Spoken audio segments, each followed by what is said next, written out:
250 kHz, 1000 watts de potência.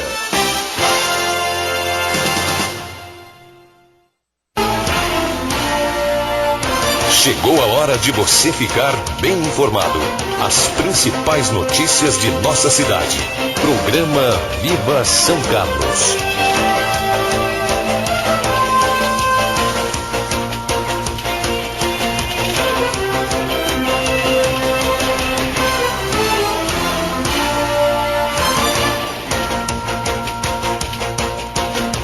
Boa tarde, São Carlos, boa tarde, região. Hoje é sexta-feira, dia 21 de outubro de 2011. São 12 horas e 11 minutos. Estamos começando agora o seu jornal Viva São Carlos, apresentado de segunda a sexta-feira, do meio-dia a 1 da tarde. Aqui você tem as principais notícias nacionais da cidade e região. Produção da jornalista Lilian Marilena, apresentação de Luiz Augusto. Os trabalhos técnicos e a participação do Carlos Galan.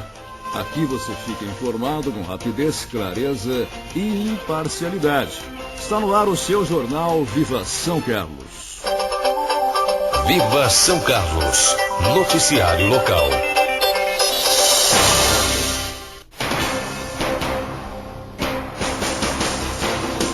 Noticiário local, nós temos a posição dos radares hoje, dia 21, sexta-feira. Atenção você que está transitando pela rua Marino da Costa Terra. Velocidade máxima permitida no local é de 50 km por hora. Respeite o limite, não ultrapasse. A multa é salgada, você perde aí pontos na carteira. Respeite a vida, se você beber, não dirija. A paróquia São Judas Tadeu, aqui de São Carlos, está convidando a todos para o próximo dia 28 de outubro.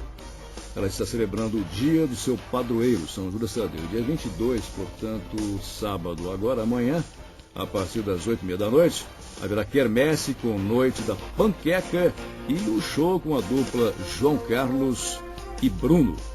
Dias 25 e 27, o tríodo de São Judas Tadeu, sempre às 7 horas da noite. Nós estaremos divulgando aí, na programação da Rádio São Carlos, o evento da paróquia São Judas Tadeu.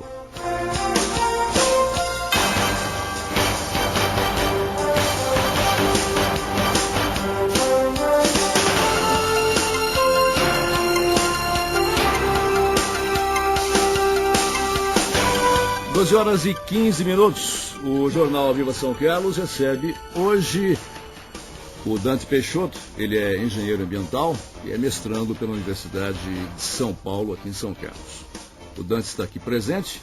Dante, antes de mais nada, o nosso muito boa tarde. Um prazer aí termos você aqui na Rádio São Carlos. Boa tarde, Luiz. É um prazer estar aqui na rádio. Boa tarde, ouvintes também. É um prazer estar aqui falando para vocês. Vamos tentar discutir um pouquinho aí sobre o que está acontecendo. Exato.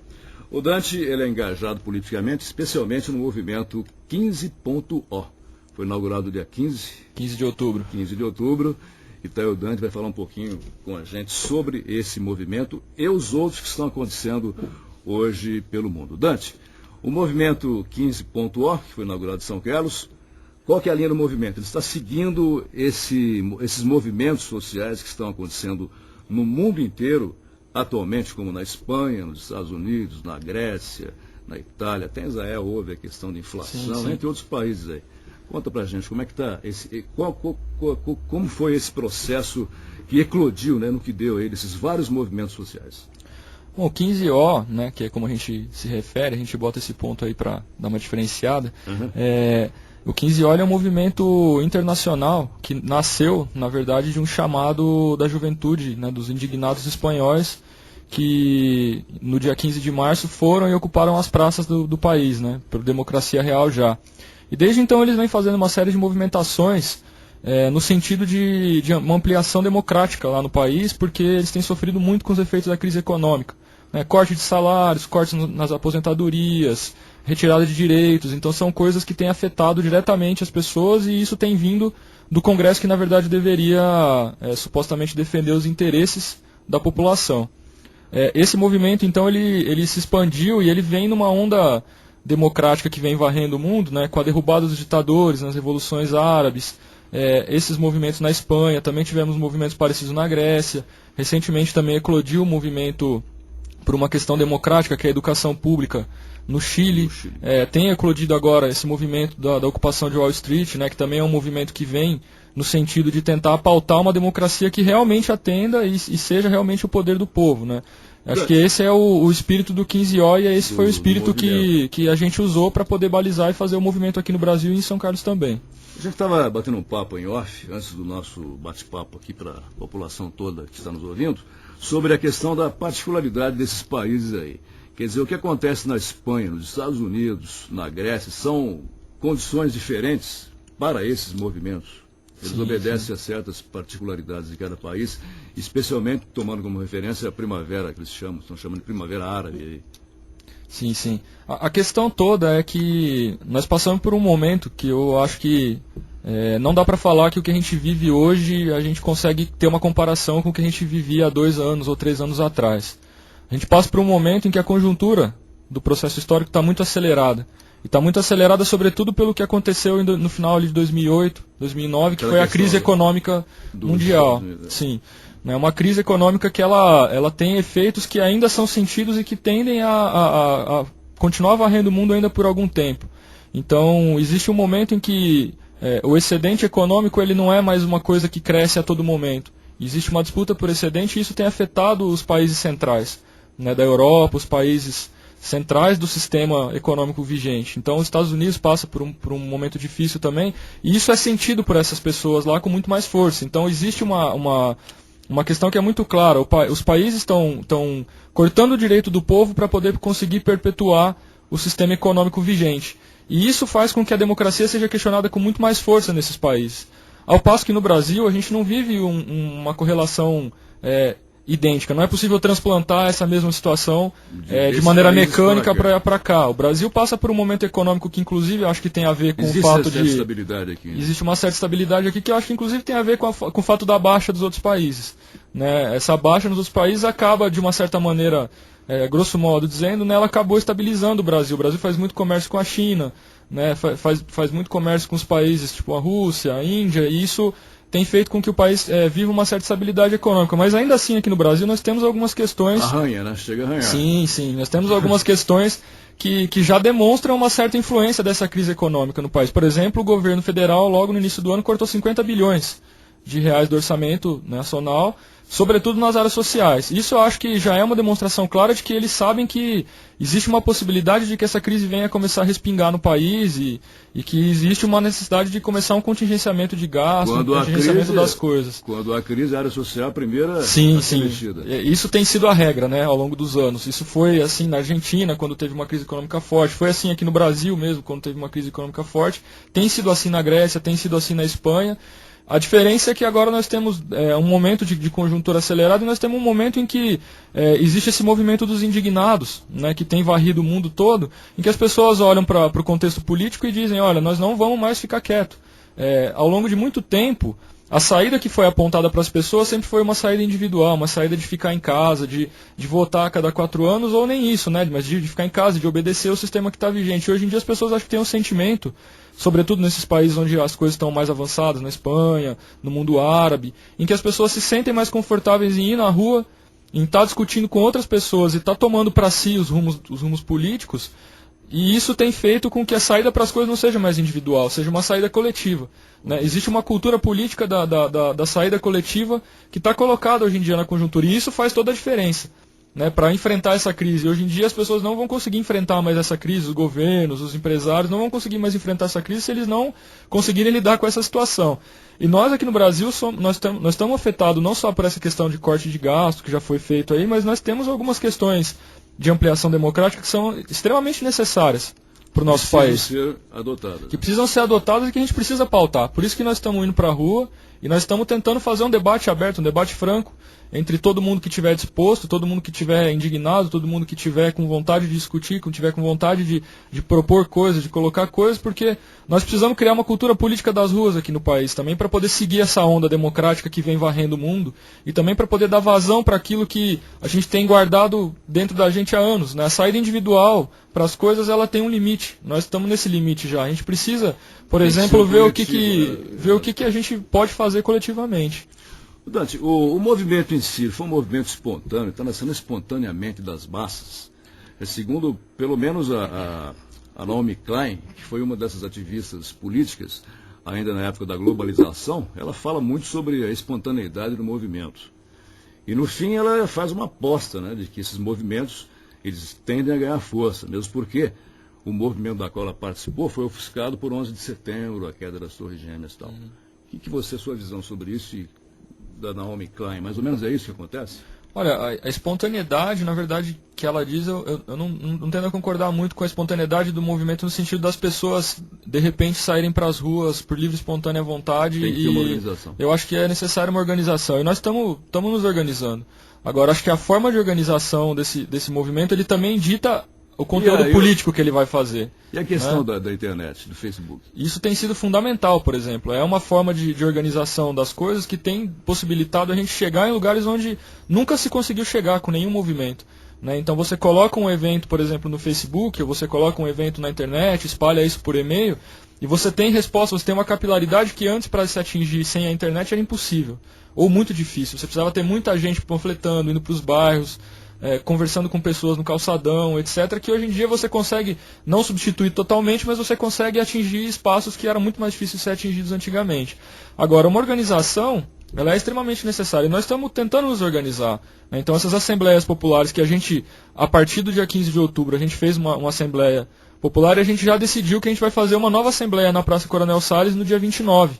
No próximo dia 29 vai ser uma continuidade do movimento em que a gente vai estar discutindo os temas referentes a São Carlos e os temas referentes ao Brasil, referentes ao mundo, e quais são os encaminhamentos e quais são as questões que a gente vai querer dar para isso. Qual que é a vazão que nós vamos dar para isso, qual que é o peso que nós vamos dar para isso.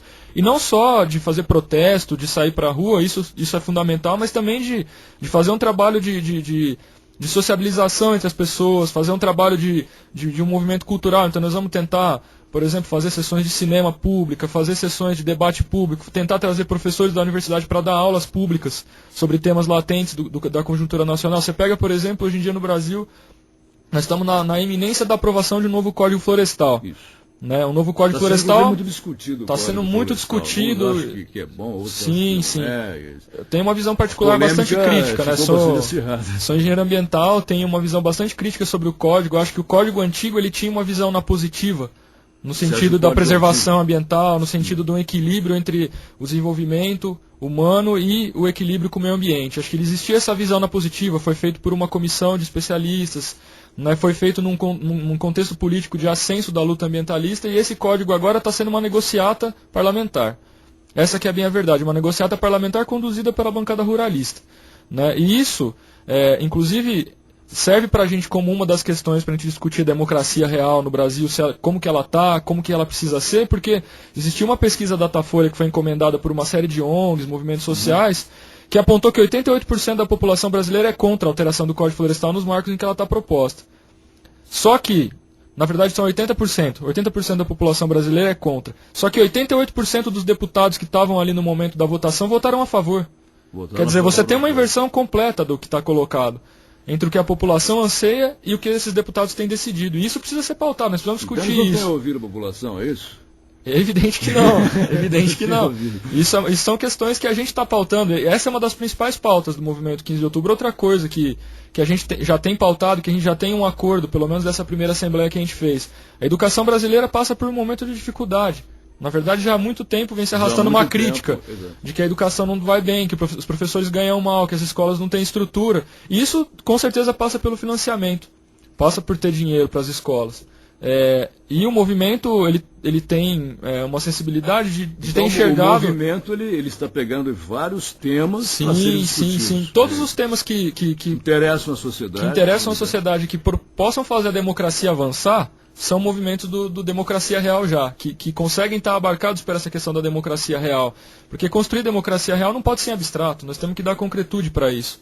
E dar concretude para isso significa, inclusive, a gente conseguir lidar com pautas, lidar com questões que estão latentes. Então, por exemplo, há 20 anos, mais ou menos, o movimento social brasileiro sabe que é preciso 10% do PIB brasileiro estar destinado para a educação para que se tenha um mínimo de qualidade, para que se tenha um mínimo de dignidade, né, entre a categoria que trabalha, que lida no dia a dia ali com a educação, para a gente ter escola para as pessoas. E há 20 anos que isso é sumariamente ignorado por quem realmente detém o poder e toma as decisões. E a todo momento é dito que não há dinheiro. Não há dinheiro, não há dinheiro, não há dinheiro. Dizem, né? É o que sempre dizem. Então a proposta do governo atualmente, por exemplo, é de 7% em 10 anos. 7% em 10 anos a gente sabe que não vai resolver o problema. A longo prazo. Né? É muito longo prazo. A educação brasileira está gritando já há anos. Não dá para aguentar socorro, mais. né? Está pedindo socorro. Então nós estamos pautando isso também. Vamos ver se a gente consegue construir aqui um comitê pelos 10% do PIB para a educação a partir desse movimento que a gente está impulsionando, que é um movimento que ele tem diversas organizações no seu interior, ele tem diversas questões colocadas no seu interior, e a gente vai tentar ir dando prioridades para cada momento, vai tentar dar uma consequência política real para esse movimento. Não é uma coisa que a gente está fazendo para se autoafirmar, nem para poder protagonizar para um ou para outro grupo político que compõe, mas é sim um movimento para a gente conseguir ter uma cultura política democrática desde do princípio, desde a sua própria forma do movimento, até a gente conseguir tudo isso que a gente precisa. Dante, o movimento busca arregimentar todos os setores sociais da sociedade para participar. Sim, com certeza, essa é a ideia. A gente tem um protagonismo grande da juventude em tudo isso que está acontecendo no mundo. Mas certamente que a juventude ela tem uma característica própria de ser sempre a vanguarda dos movimentos, e tem uma coisa que está colocada também, que essa juventude que está agora, essa geração que está agora, ela é uma juventude que ainda não fez a experiência daquilo que ela quer para o país, para o futuro do mundo, e ela está querendo fazer essa experiência. Eu acho que isso, eu que sou parte da integrante dessa juventude, falo isso com todas as letras, né? E a gente quer fazer a nossa experiência, nós queremos decidir aquilo que a gente quer para o país, né? Existiu uma geração anterior à nossa que fez isso, que colocou nesse patamar que está agora, mas nós precisamos fazer avançar, porque a história não para. Nós queremos colocar nossa contribuição para a história. Sim, né? Exatamente. Mas além da juventude, nós queremos todos os setores. Queremos que os setores que estejam indignados, que achem que isso que está colocado não é o suficiente, que a gente precisa fazer as coisas avançarem, que a gente precisa de mais democracia no país, a gente precisa de uma educação melhor, que a gente precisa discutir o que deve ser um código florestal para o país, que isso que está colocado na minha concepção é uma tragédia, que a gente precisa ver a questão dos direitos das pessoas. Por exemplo, não dá mais para admitir, num país como o nosso, que existe uma diversidade sexual enorme, que homossexuais sejam agredidos e nada aconteça. Nada acontece, isso é extremamente antidemocrático. Né? Uma pessoa ser agredida e não acontecer nada, não ter consequência nenhuma, não ter desdobramento nenhum. É um movimento que prima por respeitar as diferenças, mas que a gente consiga ter consenso para poder avançar conjuntamente. Acho que isso é o cerne desse movimento e o fundamental. O que a gente tem feito de mais esforço aí. São 12 horas e 28 minutos. Você está ouvindo o Jornal Viva São Carlos. Hoje nós trouxemos aqui o Dante Peixoto, que ele é engenheiro ambiental e ele é um dos organizadores, o organizador do movimento 15.O. Nós estamos batendo um papo aqui sobre esses movimentos sociais. Dante, apenas uma outra questão que eu queria colocar para você aqui. Você tem a ideia aqui no Brasil, em quantas regiões ou um número de cidades aí que estão fazendo parte, que estão se articulando nesse movimento? Olha, no dia 15 de outubro foram mais de 60 cidades. Mais de 60 cidades no dia 15? Sim, no dia 15. Eu tive notícia de algumas cidades, né? Então, eu tive notícia de Presidente Prudente, tive notícia de Franca, de Bauru, de São Paulo, Porto Alegre, Belém, Santarém, do Distrito Federal, e por aí vai indo, né? Eu não vou lembrar todas agora. É óbvio que o movimento ele teve um desdobramento que foi diferenciado em cada região, em cada local. Brasília, você teve lá a questão da anticorrupção? Sim, Brasília, das vassouras, uns 3 dias antes do dia 15 teve esse movimento anticorrupção, mas ainda assim no dia 15 as pessoas voltaram e fizeram o movimento 15O também. Né? Mas o desdobramento do movimento ele tem sido diferente em cada região, em cada localidade, inclusive porque é natural que ele carregue as especificidades de cada local. De cada né? região, né? As pessoas se articulam, se organizam de maneira distinta, mas eu acho que tem uma coisa comum que baliza todos esses movimentos, não só aqui no Brasil, mas no mundo. No mundo foram 1.100 cidades. Eu acho que é um dos maiores movimentos desde maio de 68, em escala global. É óbvio que não dá para comparar, porque naquela época não existia internet, não existia nada disso. E era um movimento de ebulição política que eu acho que era maior do que o que a gente vive hoje em dia. Mas nós, com certeza, estamos num momento de conjuntura muito acelerada. Essa particularidade que você disse aí, então coloca mais ou menos aquele meio fio de violência e não violência. Se você pegar, por exemplo, a Itália, lá tem uns protestos violentos, na Grécia também. Isso obedece a essas particularidades de cada região. Né? A cultura de cada região, a forma como os ânimos estão acirrados em cada localidade. Por exemplo, você pega na Tunísia e no Egito, e agora na Líbia, né, o pessoal partiu para o enfrentamento direto. No Egito a polícia foi destruída.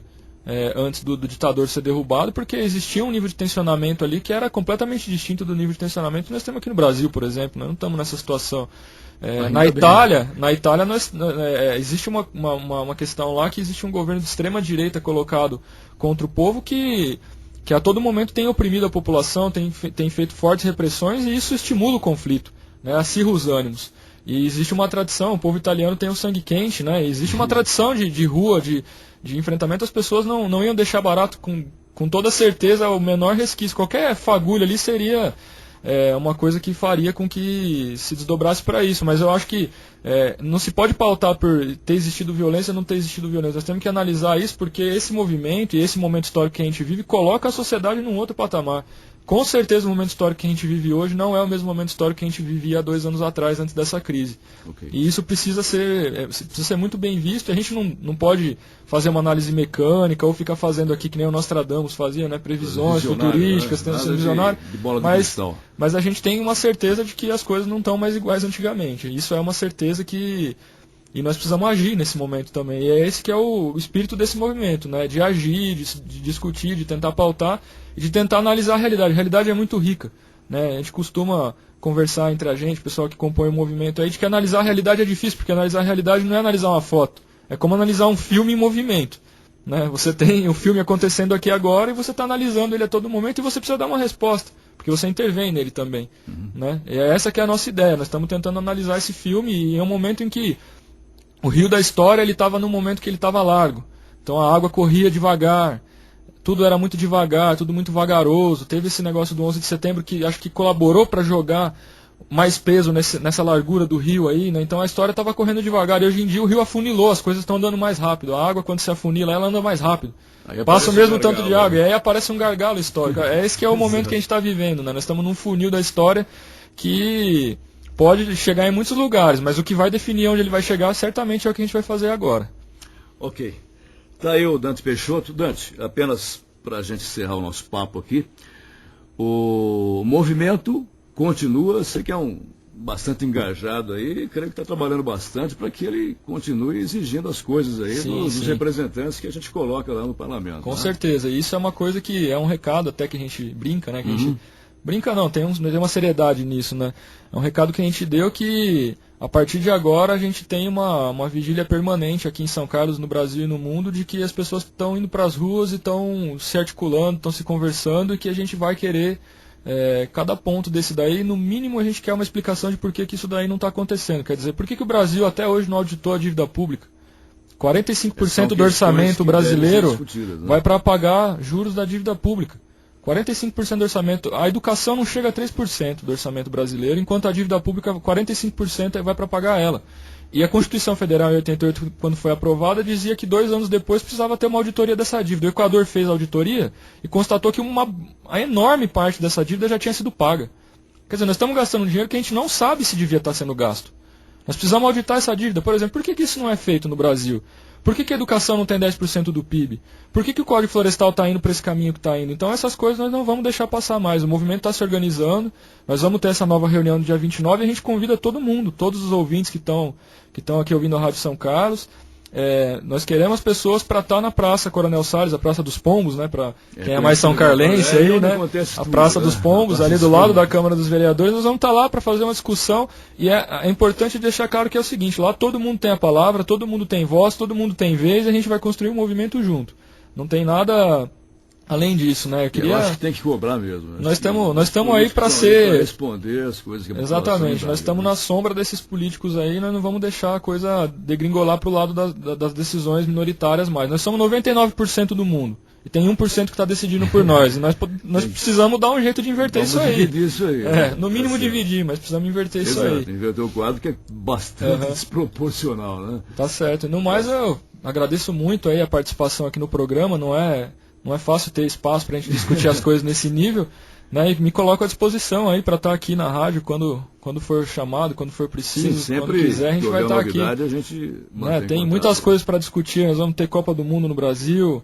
Nós vamos ter aí uma série de coisas. Nós estamos tendo aí, por exemplo, parece que o Orlando Silva está indo para baixo. A questão do ministro aí que então, nós precisamos começar a discutir mais essas coisas aí, né? E nós aqui da juventude estamos à disposição para estar estar vindo aqui, debatendo contigo aí, debatendo com os ouvintes.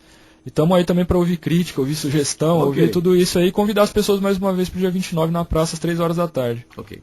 Dante Peixoto, engenheiro ambiental e organizador do movimento 15.O. Dante, mais uma vez, muito obrigado pela sua participação aqui. Foi aí um bate-papo muito legal, muito interessante, esclarecedor, inclusive, né, desses movimentos aí que estão acontecendo pelo mundo inteiro, né? Eles estão pipocando em várias regiões e eles, ao que tu me diga, não vão parar, né, Dante? Vão continuar aí. De forma alguma. Eles exigem resposta e de forma tem alguma. que ser dada a resposta de alguma maneira. É um novo momento histórico e as coisas não vão voltar mais a ser como antes. Tenho certeza absoluta disso. Muito obrigado, Dante. Até uma próxima oportunidade. Nós estaremos novamente aqui. São 12 horas e 35 minutos. Jornal Viva São Carlos. Programa Viva São Carlos.